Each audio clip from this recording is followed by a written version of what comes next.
Dans cette vidéo, on va ajouter du code pour que les utilisateurs ne sachent pas voter plusieurs fois. Donc tout d'abord, on va ajouter un mapping pour lier chaque adresse à un booléen.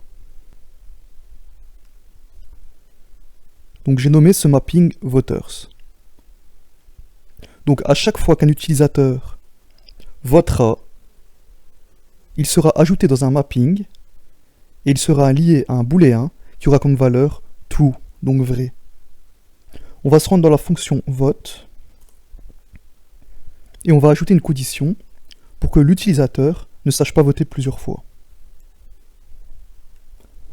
Donc c'est un require.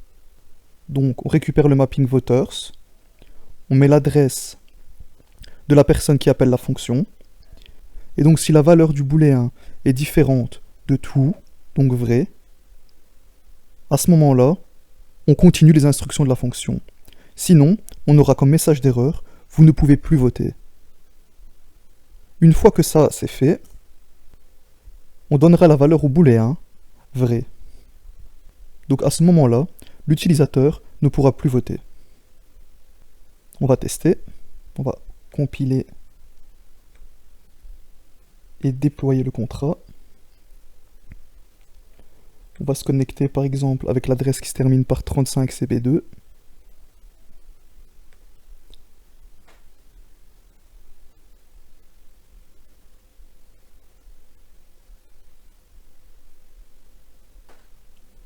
On va vérifier le nombre total d'options, on voit qu'on en a 3.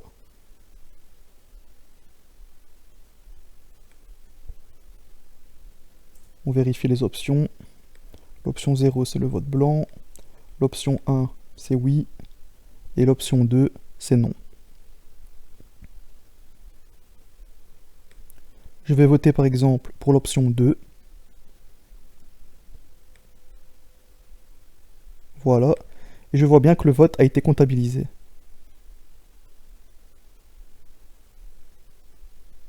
Je vais entrer mon adresse dans le mapping voters. Et je vois que le booléen est égal à true, donc vrai. Donc j'ai déjà voté.